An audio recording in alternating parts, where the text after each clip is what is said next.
Steve Schmidt here. Welcome to this edition of The Warning. We're having a conversation today with Steven Beschloss. We're going to get right into it. I just want to say, for me, when I start my day reading, I always read Steven at his wonderful Substack. I recommend it to all of you that you ought to subscribe to it. I know that as I sit and I watch a lot of the commentary on a lot of the cable news channels that I approach the edge of aneurysm at least several times a day, watching all of it play out. And that's why it's so refreshing to be able to read, to hear from Stephen. And I just want to start out the conversation by laying out, something personal that drove me crazy over the last couple of years. I have tried to use language precisely over the last 10 years. I think English is a great language. It has a lot of words that you can use descriptively to paint pictures. And I've done that to the best of my ability about what's coming. But one of the words I've used is fascist.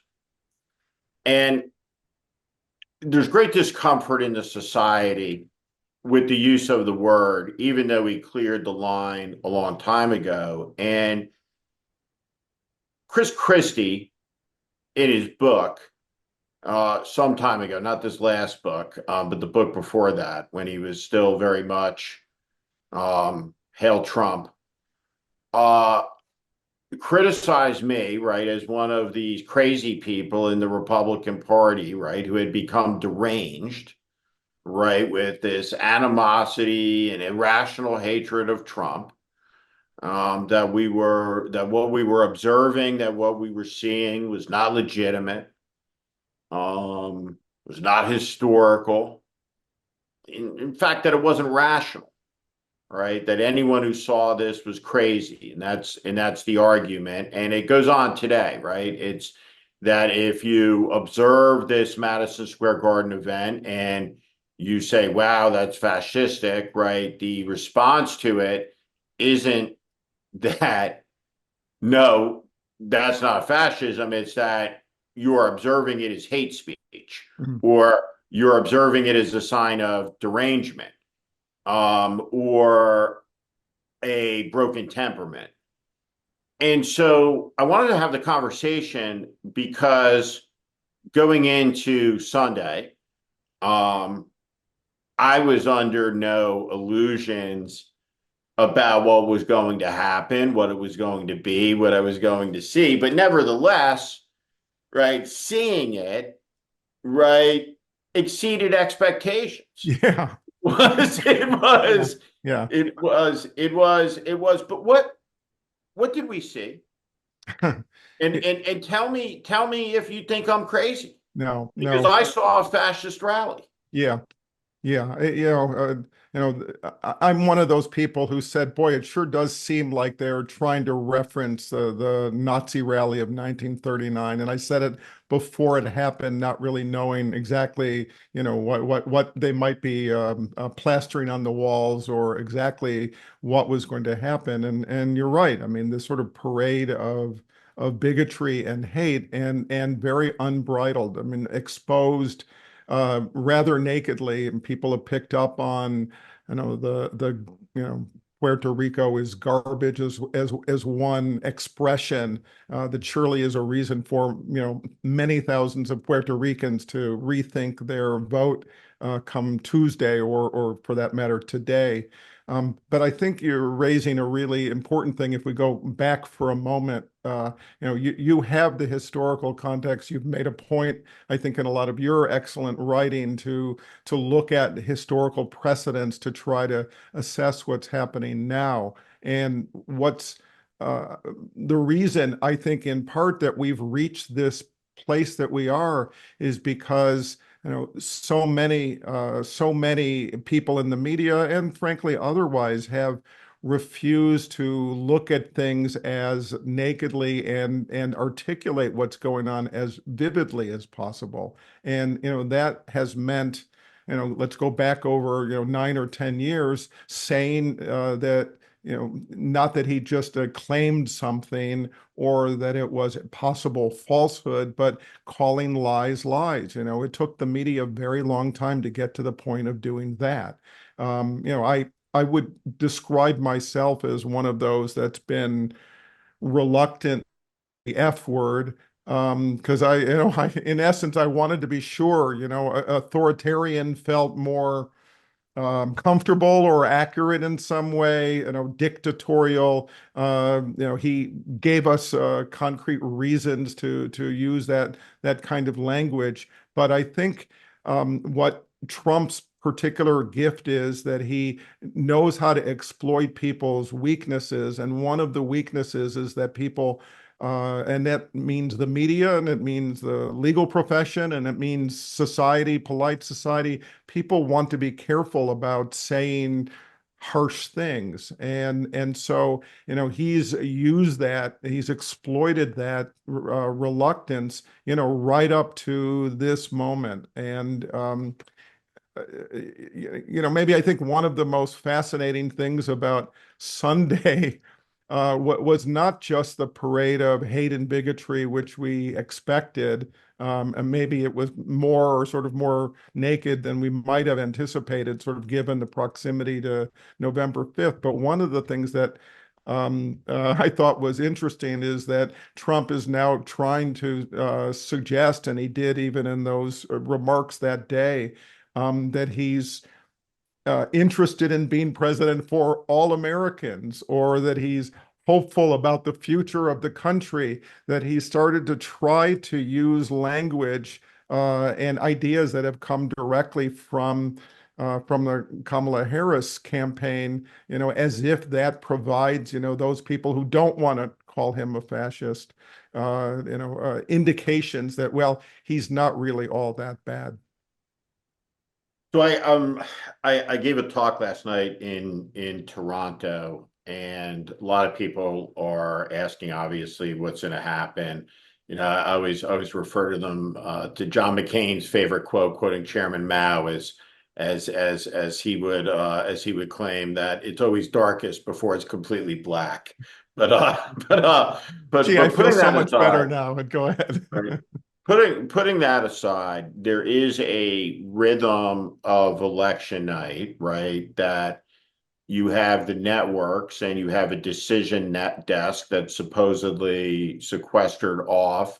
You have the Associated Press, you have the campaign data counters, and you're going through a math exercise, right? Across thousands of voting jurisdictions, 160 million people, and it was always an interesting thing to watch in my career this play out, because you really, get to watch some people who have some extraordinary mathematical ability, right, do their thing, right, in the moment as they're making these extrapolations, and Right. you'll get a sense, very early in the evening, body language wise, who's winning and whatever. But as you look ahead, and let's premise that she wins.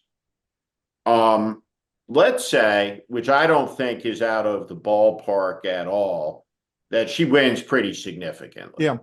Yeah. And it's over I'm early. increasingly optimistic about And he walks out at 10:45 p.m. and says, I won. that. Do you think it'll really take until 10:45? I mean, you know that the plan is to deny the outcome, unless it's somehow an overwhelming victory for him.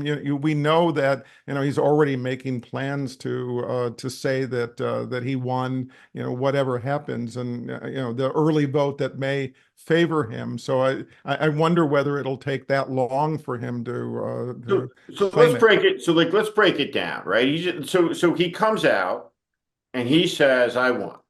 Or Mm, maybe he comes out before anyone has called it yet, right? right. I won. We know that Elon Musk's X will be a conspiracy hot zone, Right. a factless delusion sphere. I think what Fox News does is a very open question Mm. and how they play it um in the night. And I think there are really profound implications for that. There's a question of what the Republican members, right, House and Senate will do. So if you go back to January 6th, right, there's this moment of disorientation where Yeah. Kevin McCarthy looks and processes this like a normal human being in a position of responsibility would, fleeting though it was, um, for a few hours. Right. So I believe, right, that when he goes out there, there's going to be, I don't know for any of the scuba divers out there, right? There's going to be this moment of negative buoyancy, right? Where you're just floating. And there's going to be a question that pops into the head of Lindsey Graham and everybody. And that question is going to be, are we doing this again? Mm. Are we following Mad King Donald across the river again this time? Yeah. So that's going to play out like on election night. Like how do you see that?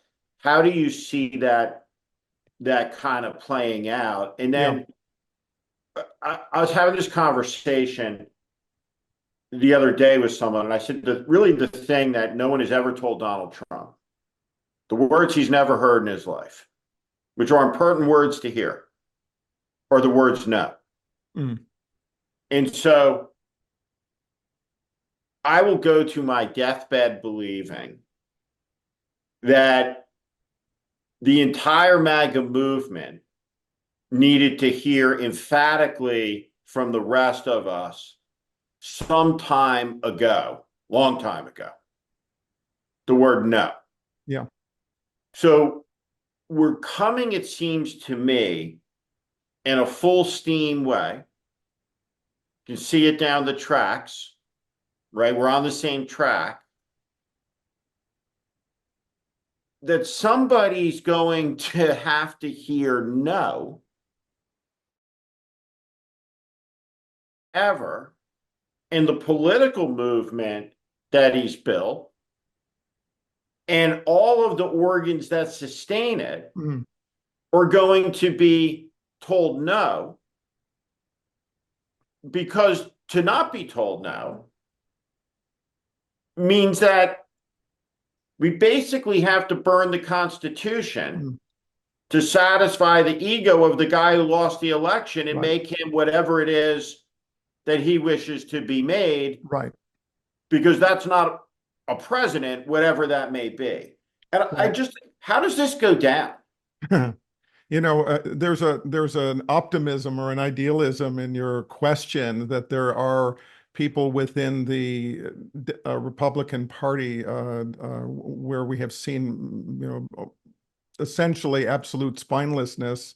Now for years we've seen in recent days Mike Johnson, sort of confirming that there's some kind of quote unquote secret that he and Trump are hatching, which presumably relates to not counting or not certifying votes, which, kind of is in trouble, assuming that January 3rd, the Democrats take back the majority. That said, we also see, Trump already is trying to highlight all of the cheating that's already going on in Pennsylvania, for example. That's happened in the last day or two. We know that this claim of cheating is going to keep being voiced and surely amplified by Mr. Musk and others. So, once again, they're trying to create a climate where we can't trust what the outcome is before we even get to November 5th. So I expect that and this is why, the no that you're seeking, we haven't any indication that there will be anybody in a potential Trump second administration who would serve the role of saying no, which is why this second version of this is even more, frightening than what we've already lived through. So, I mean, I look at, the expectation that, he's going to come out and he's going to come out early. Maybe you're right. Maybe it's 10:45 or maybe it's earlier and saying, I won. And, if you experience, these media people telling you that she won, don't trust them. So that's going to happen, I think, that day, that night. And look, that's why surely I've been saying again and again and again, the need for an overwhelming victory is so clear. The closer it is, the more doubt people will have, the easier it will be for him to make that claim and for people to, buy the lie, buy the narrative of that, which is why, the possibility, I think, look, I think there's nothing to worry about in my view, in my vote, but I obviously worry about what happens in the battleground states, and how close that may turn out to be. I actually think it will be maybe less close than we think, and the early voting suggests that. Particularly, already the signs in like Pennsylvania, the gender gap in voting is 13 points. I think it was 56 to 43 female to male in the early voting. That's a good sign, and a split like that of about 10 points seems to be happening in other Well, that's where battleground she's going to need states. to be with the female vote. Yeah, It's going to need to spike yeah, to that record level. yeah. And I can't.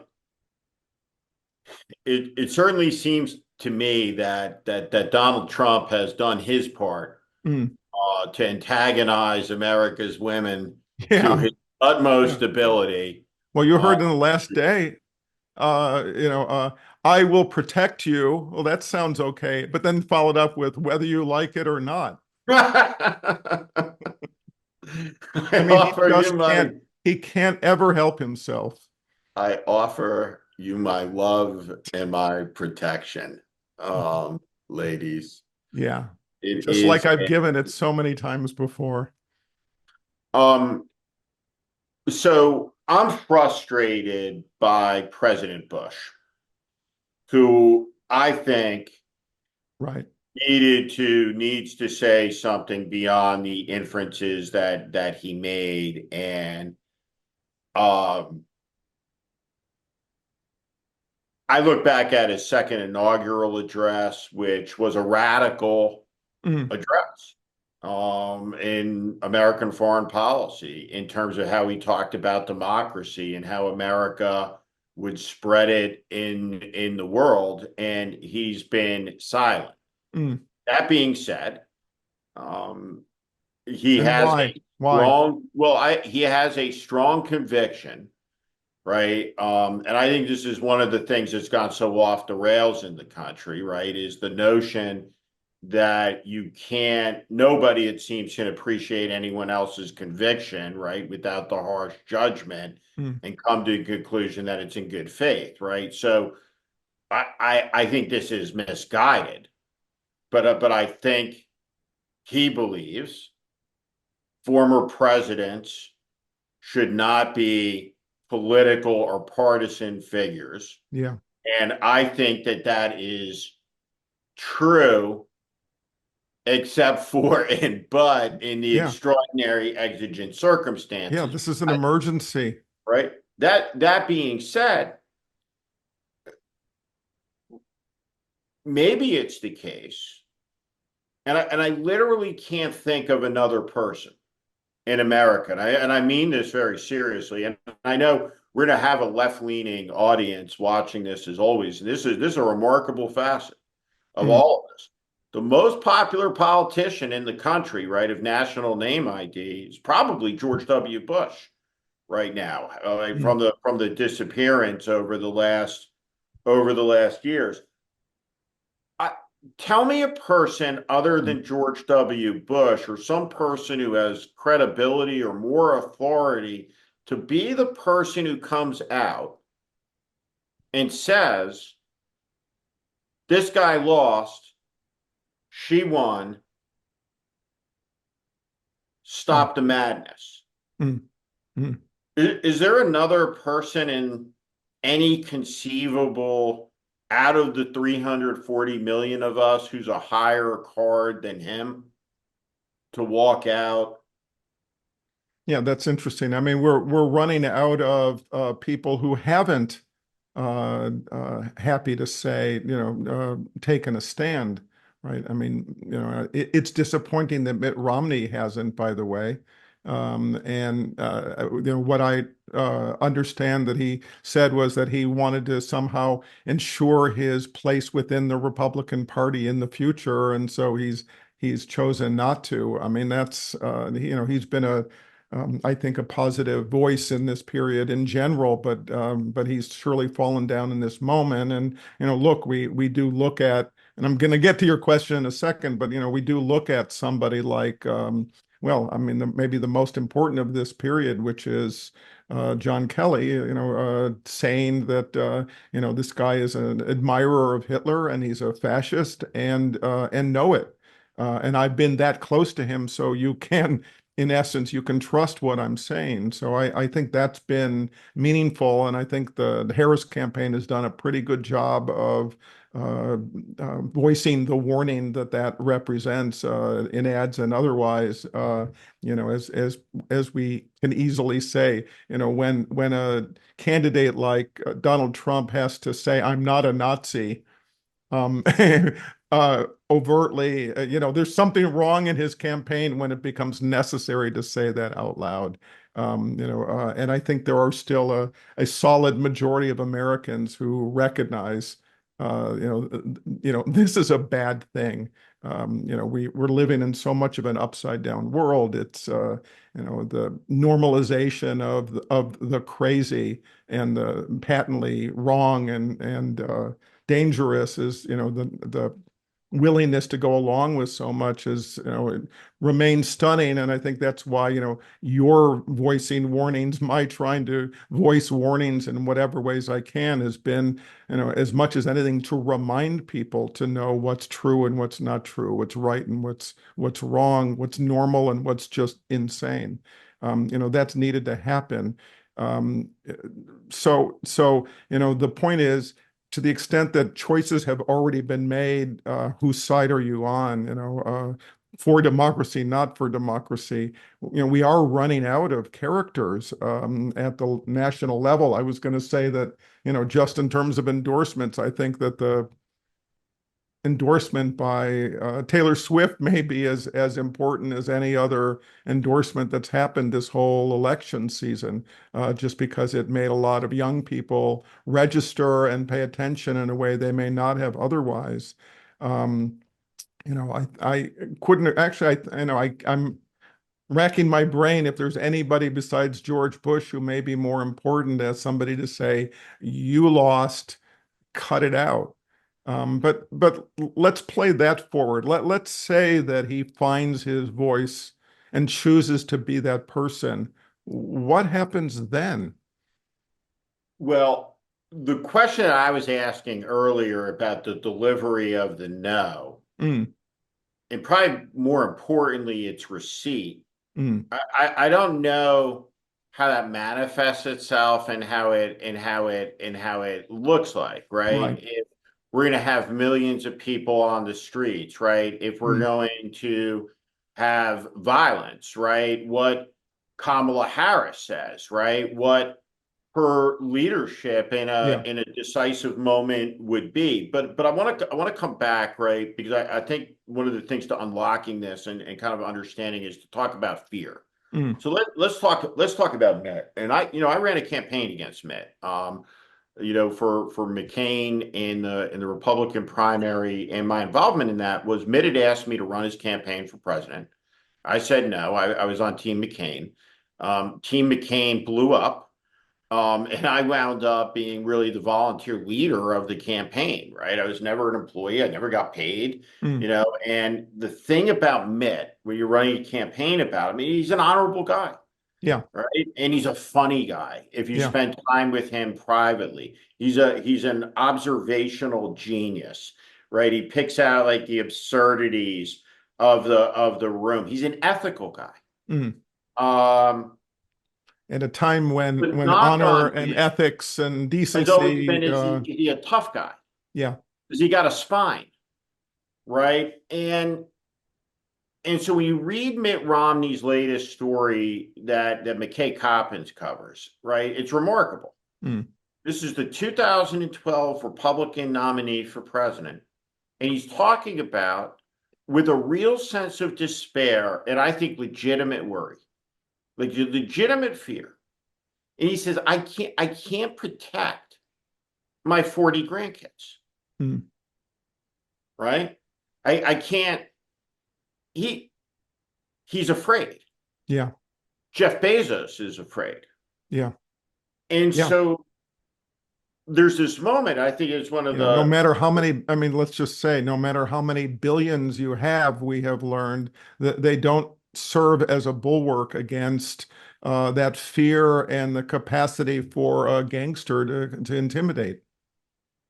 the common element is fear of loss, Mm, that you coercively can take from me. And that emotion, right, should not be discounted because it's felt by the second richest guy in the world versus the 30-year-old woman with no agency on a question of her reproductive rights. yeah, It's the same thing, right? It's the same fear that you can take from me. So how you respond to the fear. And I think this is very important mm, in the moment. And one of the stories I think it's important for Americans to know in really a decisive event in the final end story, right? That last act three of the Cold War is the selection in Rome of a Polish Pope mm, who goes to Warsaw in front of 1 million people in the rebuilt square occupied by the Nazis, the destruction of the city, the occupation by the Soviets. And yep, this is steeped in Catholic catechism and theology, but there's a huge political context to it. And John Paul says, do not be afraid. mm, And he electrifies the country. And so there's a moment coming yeah, yeah, where the do not be afraid message and how we process fear yeah, is going to become very, very relevant in American life. Because as Timothy Snyder talks about, what you'll see if Trump wins is this very seismic, rapid capitulation, yeah. right? Well, To get in line and get out of harm's way, so to speak, because there's safety in the herd. yeah.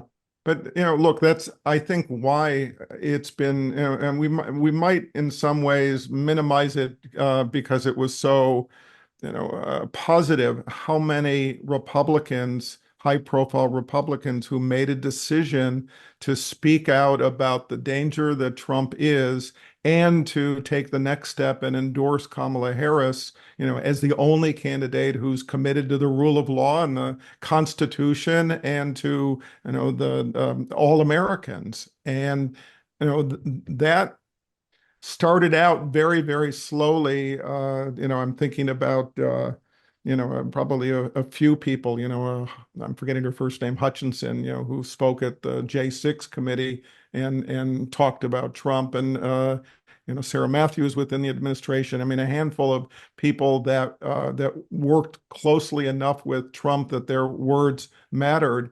And look, you know that the abuse and the assault, and I'm sure the death threats that followed, and I'm sure to this day have continued, is something that they chose to absorb in their decision to not be afraid, and that steamrolled, expanded, and has become a population that's given permission for so many Republicans. And look, I mean, a permission structure, Liz Cheney and Dick Cheney that helped to create a permission structure where Republicans could stand up and say, that guy doesn't represent my country. He's a danger to our Constitution and our way of life, our rule of law. This cannot stand. And, to me, that's already a building movement of be not afraid. And look, I mean, I hear you loud and clear. We know how many people rolled over awfully quickly when Trump won the last time. People who had been insulted in the most, grotesque ways. The Ted Cruzes and the Marco Rubios and so forth. Attacking their families, abusing their, a spouse or a father, all of that.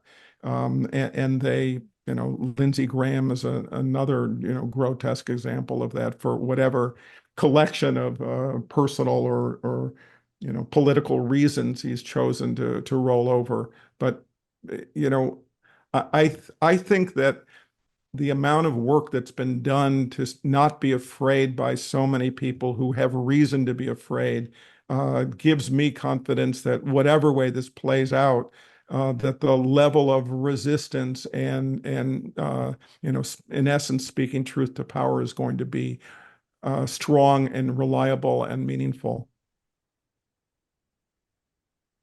Do you ever sit back and I do like, and I don't think there's a lot of circumspection about this like right now, but like we got here to this place. How can it be Mm.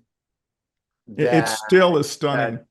that that the country looks out at the Democratic Party and comes out basically as we sit here 5 days out on the 50-50 proposition, right? What has gone off the rails in the Democratic Party that they have not sealed the deal with this guy? Mm. Mm. Mm. It's something. Yeah. Well, Well, it might be, look, again, we're back to, I mean, if we're just talking about, what does the American electorate think? I'm clinging to the notion that it might be a more overwhelming victory than the polls are saying so far. I'm optimistic still about that. Maybe that's my idealistic belief in the American people, but it's based on, a lot of data that goes beyond the polling itself in terms of, levels of enthusiasm, the favorability ratings of Harris and Walz, the deeply unfavorable ratings. I mean, it's +5 essentially for Harris and Walz. It's, -17, -18 for Trump and Vance. People don't like them. Those things are meaningful. I think the cultural momentum is on their side. The stupid things that Trump has done with, well, just the last day, the garbage truck stunt that was, I don't know what he thought it was supposed to do, but it's a real self-own for the guy who's called America a garbage can, the guy who's called everyone around the, Harris, absolute garbage. Um, it's hard to believe that it could be as close as it might be. But I think there's, that groundswell is going to be, is going to be meaningful. And maybe I lost one of the ultimately the things we're question you're watching, after. I was going to ask, like, one of the things we're definitely watching is the total collapse of the Ah, credibility of ah, news media and everything in this. yeah. Like, I think, I mean, I find the coverage as a general proposition to be corrupt and appalling. Yeah. Right. Just appalling, right? There's not a word for it. How do you see that? Oh, well, I mean, whether it's open complicity or whether it's just the traditions of journalism where you treat impartiality as the highest value. I mean, that's been a terrible danger in a period where, one side are essentially arsonists setting a house on fire, and the other are, trying to, keep the house functioning. Do you say these two things are equal and you simply cover both sides? So it's, one, it's this, impartiality, or as it's played out, the sort of both sidesism where you treat these two equal. I think it's also this tendency to just sort of say what happened and think that you're doing the job, right? So Trump can lie through his teeth, and rather than providing a clear picture of why he's lying and why that's not reliable, too many times he just gets to say what he wants to say without pushback. And I think the related thing is that the media as a whole has failed to be able to describe the urgency, the emergency, the stakes of things, right? And the need to be able to do that again and again and again. So, don't just chronicle what happened, don't just sort of tell us what both sides think. Tell us what it means. Tell us what the context is. Speak truth to power, because that's the responsibility, and understand that journalists, every single journalist needs to be, and I'm going to use this phrase, every single journalist needs to be and has needed to be a pro-democracy advocate. That, Yeah. they live in a democratic society. They have a responsibility, I think, to uphold that society. So if it's being undermined, destroyed, put in danger, at risk, there's a responsibility that goes along with that, and it's been abdicated. And the traditions of the profession have assisted that, and that's I think part of why we're in this problem. One of the things that just leaves me like slack-jawed, crazy-eyed watching is, for example, the other day on CNN, the Mehdi Hassan incident on the Abby Phillips show, which has Yeah, gotten a lot of attention, where the whack job MAGA guest, and he is, right? He wrote for neo-Nazi Richard Spencer. yeah, He's a white nationalist, yeah. Why nut they job, put him on the show? right? And so the show curates these nut jobs, selects them, harvests them, recruits them, turns them loose, and then when the monkey throws its feces, right there, Surprise. my God, and Abby looking earnestly into the camera, there's a line on this show, and it's just all, and I have this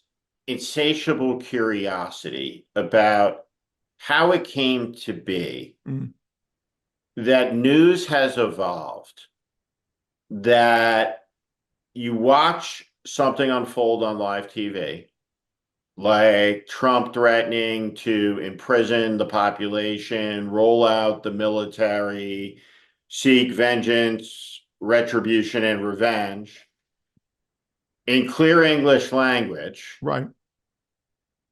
And then the He's anchor telling us. right, turns to Scott Jennings, right, and says, well, what did he mean? Who then tells you right, that he didn't mean it, right? And that you didn't just hear what you heard. Yeah. And then Don't there's a don't believe debate your that ears. ensues, Don't believe your right? eyes. That just that half the people telling you that you didn't just hear what you just heard, and that is the structure of balance, Yeah. right? That's balance. Yeah. And watching it, and I don't think, right, from a causation perspective, right, like when you look at the ratings collapse, right, um, then it's difficult to comprehend that it's unwatchable, Yeah. right? I'd rather, right, I have to watch a little bit of it, right, every day just because to stay oriented, but aesthetically, it makes you want to jam your head through the Yeah. wall. Well, It's look, I'm back to, unwatchable. first principles. One of the first principles should be of any media organization is don't platform liars, right? Don't give them the platform to spread their misinformation and disinformation. Don't do it. And I know it's hard because again, the Republican candidate for president is a pathological liar and essentially lies every time he opens his mouth. The decision is made, like, if we have an opportunity, we're going to put him on. And maybe it's a sad easy road from there to say that you put on all of the others, and we can make a long list who'll come on these shows and say anything and deny that Trump really meant what he said when we heard it with our own ears. These are, I mean, I think there is going to be, whatever way there's going to be a kind of reckoning if Donald Trump wins. I'll say it again, I don't think he will, but there's going to be a kind of reckoning if he wins, which is that our free press, which has failed in this period, is going to suffer the consequences of their failure. I also think that needs to be a reckoning in any case to ask the hard questions about whether the structure of journalism and the practices that have been built in, assuming that you have legitimate leaders in the country who are committed to the democratic system, the democratic process, whether the system of journalism, needs to fundamentally change to address the world we live in. How do you initiate a public debate, right, where you step back and you say, for example, the Washington Post. This is my favorite newspaper, has been, right? Mm. For political, I've always Yeah, preferred it, the political coverage to the New York Times. I've always been partial to it. yeah, And under when Marty Barron was the editor of this paper, I think it was the best newspaper of my lifetime and one of preeminent importance because it covers what's happening in Washington, D.C. yeah. And I think that, and can I add, I think they've had the more reliable coverage of the Trump administration Right. and saying vividly, 30,000 plus lies and all the different ways of accurately depicting what's been happening. I was in my consulting career, I did all the Deflategate stuff for Tom Brady. And so you get a little bit familiar with these organizations, right? And when I've worked for different sports teams, right? So the Patriot organization, the Yankee organization, right? Like it's a winning ethos, right? Um, you have a you have a culture, right? That's preeminent. That so when you walk in and you're 25, 26, and you are reporting for your first day at the Washington Post, Yeah, big deal. it's epic. And it's an epic place, right? Where the I mean, for God's sake, that's where Woodward and Bernstein, did what they did, right? I mean, every but young it's journalist and it, thinks about it. and it affirms the genius of the founders with the First Amendment, right? That a counterbalance, so a non-governmental entity can have the force and power, but it requires fortitude and courage. And so there's this improbable human being, this lady, and this editor who do extraordinary things together and play this enormous role for the good of the country, Mhm. for the public interest, integrity.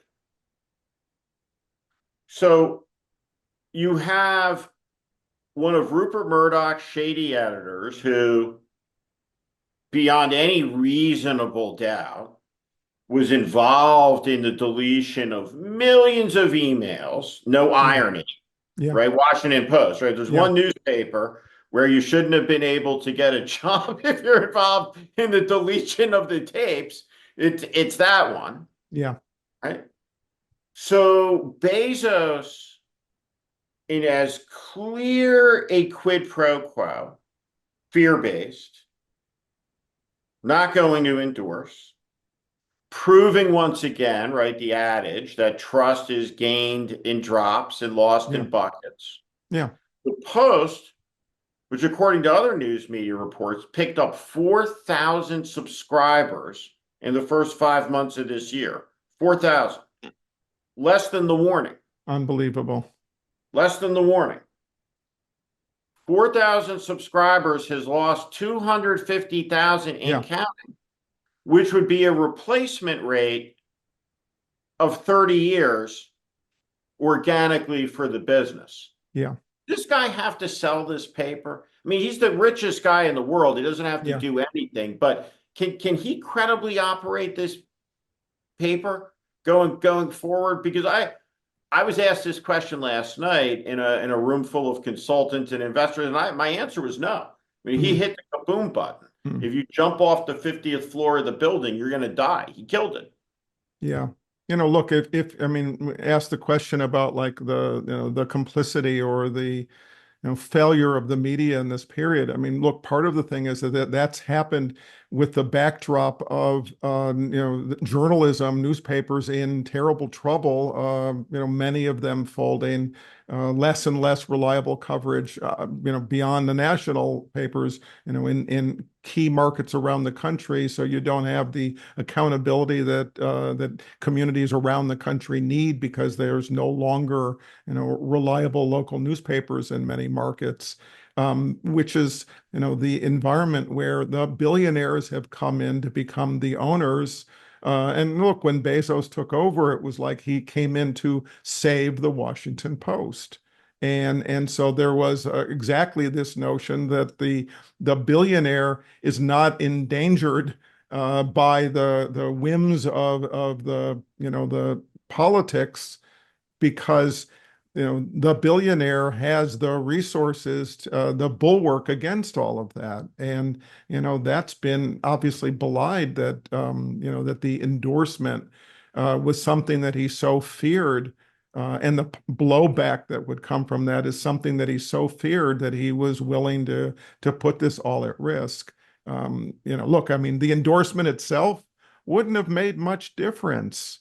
But the fear of endorsing, that makes a difference. And that's why, 250,000 people unsubscribing is a catastrophe. And, look, it's not just, lost revenue because Jeff Bezos doesn't need it, but it is a catastrophe because, there are hundreds of really talented reporters, journalists who are actually trying to do good work. And this failure, this fear-based failure of Bezos puts their work in danger. Yeah, for sure. For sure. Right. For sure. I mean, So, does it he need, affects. can he survive it? Well, look, he can stick around. Does he want to? What's the benefit for I him? guess what I was, let me ask the question. I guess like I don't see a way that a Bezos-led Washington Post can recover its integrity. Hmm.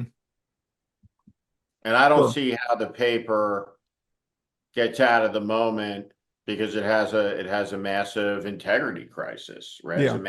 It is a massive values crisis. I mean, the point is, right, if they editorialized about something today, right? So there's such intellectual incongruence to it. Like, so you're educate, you have to, the paper for whatever reason sees some moral necessity to weigh in about the construction of the new mall in Rock Creek, but not the fascist takeover of the Right. government of the United States, and you're the paper in Washington, D.C. And then I don't know if you've seen it, but I think one of the greatest editorials I've ever read, and I reprinted it in full today, was the Las Oh, Vegas Sun I editorial, did see it. which Yeah. Speaking with of the courage. editorial staff, this is what an editorial is supposed to be, right? It's a statement of moral clarity on behalf of an institution that has the legal authority under a God-given right to speak truth to power and Yeah. offend.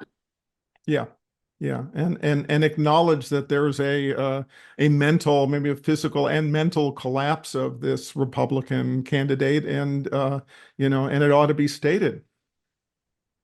So right, Last thing, so to last your thing point about a moral high ground, I mean, yeah, the Washington Post is in a tricky place, and there will be a lot of voicing in the months ahead of hypocrisy about any efforts that it makes to try to regain the moral high ground.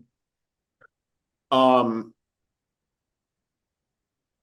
I think back, I was in outside of Mexico City about 2 years ago, and I went up to see the ruins of the pyramids at Teotihuacan, and um, standing there with my guide, and he talks about the calendars that this ancient civilization, 5,000 years old, designed, and their astronomical sophistication is such that it's only until very recently that computers have outpaced their extrapolations of constellations and arrangements. And what I stood there realizing is that even 5,000 years ago, that human genius, Mm, all of it was fully formed and present there. That there was no genius that was going to send people to the moon, right? 5,000 years later, that wasn't present, and those mm, people looked up and right. did those calculations, right? So there's a constancy, right, of human behavior, and you can see when you have a kid, right? Yeah.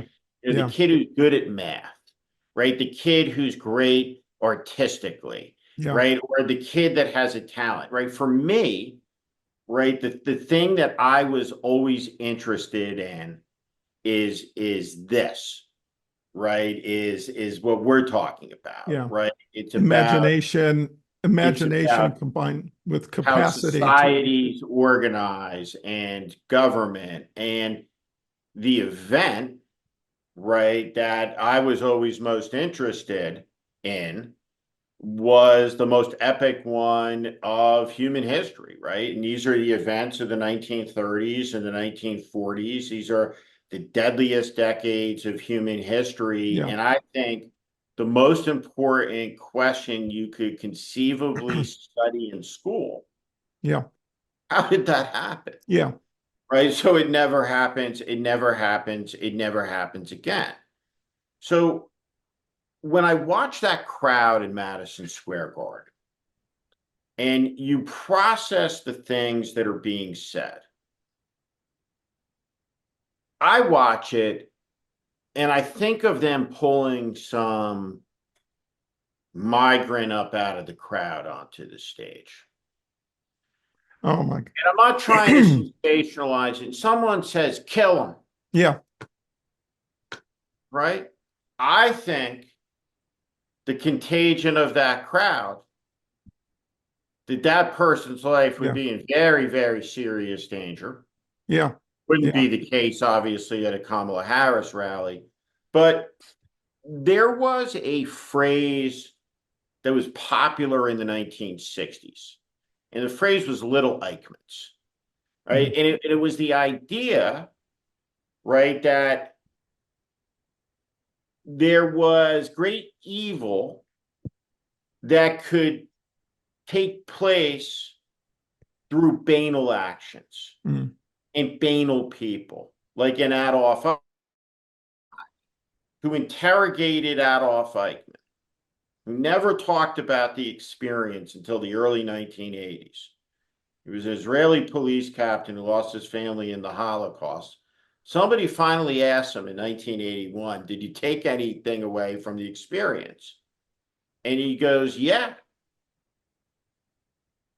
it gave me my faith in democracy, mm, because there are Adolf Eichmanns all around us. yeah. They're harmless in a democracy. They turn deadly in an instant in a dictatorship. And when I looked at that crowd, see Tucker Carlson getting up there, what I saw was an arena full of little Eichmanns. Yeah. Yeah. Yeah. I mean, look, And I find it objectively terrifying. yeah.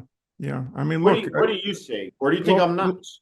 Trump has exposed the capacity of evil in America, right? The assumption that, how could that have happened? What was the aberration in Nazi Germany that made what happened there possible and played out? That looked like something that could never happen in America, and we now know that it very much can. And your notion about a migrant being brought up onto the stage and being ripped apart, is not in that climate that day doesn't sound very far-fetched. And I think it's not unreasonable to say that, a second Trump term is like the gathering of a lynch mob to run the country. And every day will be the unleashing of the lynch mob, against significant portions of the American people and the many millions of people who yearned for a better life, who came to America because they believed in the possibility of it, the potential of it, the possibility of living a better life for themselves and their family, who believed in not only the economic opportunity, but have in many cases been drawn by the idea of democracy and self-governance, which they haven't had in their own countries. And these are the people that this lynch mob wants to destroy in some ways. And you know this, how many immigrants are oftentimes the most patriotic, the ones who most love America, who most deeply believe in the ideals of America because they've seen it played out in the worst ways in their own countries. I want to make one other point, which is, why I think, beyond sort of the giving license to people's worst instincts, which we hope that civilization and, the whole notion of liberal government to channel people's worst instincts, Trump has given license for that to be put aside, and it's freed, obviously, a lot of the worst impulses of many among us. I was going to say the worst among us, but maybe many of us. But I think, it makes the alternate version that has provided just in the last days that much more important, that she's talked about building coalitions, that she's talked about building community, that she's, talked about consensus and common ground and common sense. These things seem so normal and simple and almost banal in a opposite sense, because they seem so obvious. But we're being offered once again the opportunity to think about the fundamental building blocks of community and society and democracy, and they seem somehow very simple and maybe too obvious. But I hope that they sound in this climate refreshing and promising, and the reason why most Americans will choose for that. If he wins, will you be surprised? I will be, profoundly disappointed about the country that I love and that I thought I knew. And I'll be surprised in the sense that I still believe that most Americans want a better future, and this is choosing for a dark, divisive, hateful future. And I'll be surprised that most Americans would choose for that. Perfect place to leave it. I think that if he wins, we're all going to get a chance to practice citizenship in an extreme version. Mm. And what I would say to everybody who's listening, and I know I'll have the impulse to do this, is you're going to be standing on the street watching the 101st Airborne roll into your city to begin the mass deportation operations. And you're going to be standing next to some MAGA voter who's looking with horror on their face and says, "Holy shit, I didn't think he meant it." Mm. Right. And your impulse is going to be to look at him. I know mine will be, and I won't be able to resist and say, "No, he meant it, fucking stupid. He meant it." Yeah, Right. yeah, Right. But what are we going to do now? What are we going to do now? Right. So there's that. If she does win, and I certainly am praying for that. And I have a deep kind of serene faith that that is going to happen.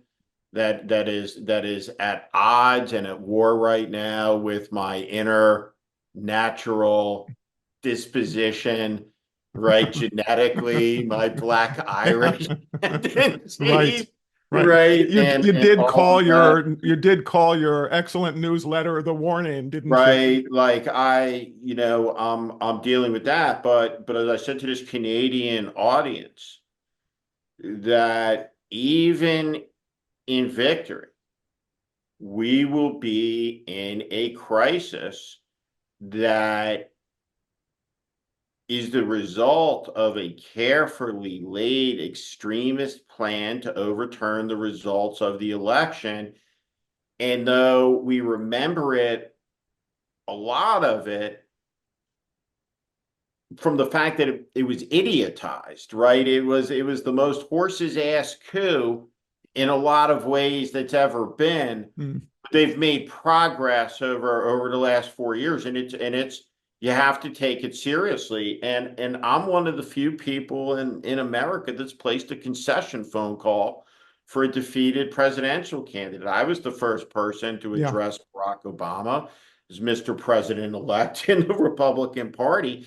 yeah, And I remember sitting with John McCain on the couch as we were getting to that point in the evening. All the polls were closed. It's clear he fell short, and we were going to need to make the phone call and do that. And the reality is you have one of the two political parties is inhabited fully by a core of people who, at the moment of defeat, at the moment where patriotism requires the humility to do what Washington did, yeah. right? To submit To step away and sovereign to the accept will of what the happened. people. They will say no, right? And they're going to fight it. And they're fighting it is an attack, right, on the cornerstone of the society. It's a societal pancreatic cancer, right? It's as bad and lethal a thing that you could conceivably do. And we all have to be prepared for that in the aftermath of this. And it's going to be a really chaotic, really interesting time. And Yeah, everyone's going to get a chance to be a good American or not. yeah, yeah. This is a time, between now and November 5th, and on November 5th, where people, our fellow citizens get a chance to perform the most sacred act that a citizen in a democracy can execute. And depending upon how this plays out, there will be many more opportunities to continue to exercise, our power as citizens. And, I hope it's to support a presidency and administration committed to democracy, and that it's not about resisting one that's committed to throwing it all away.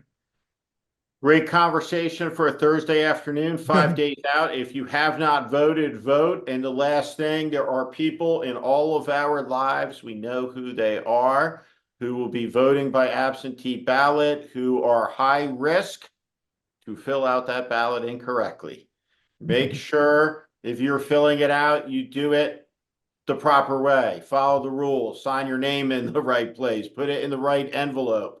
Make sure that you vote. If you have a neighbor who needs a ride to the polls, if you have college age kids, particularly sons, make sure they are up and out and voting.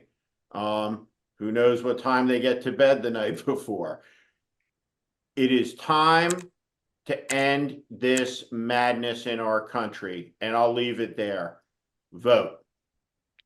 Good Please afternoon, vote. everybody, and Please thank you vote. so much, Mr. Beschloss. Thank you, Mr. Schmidt. Pleasure.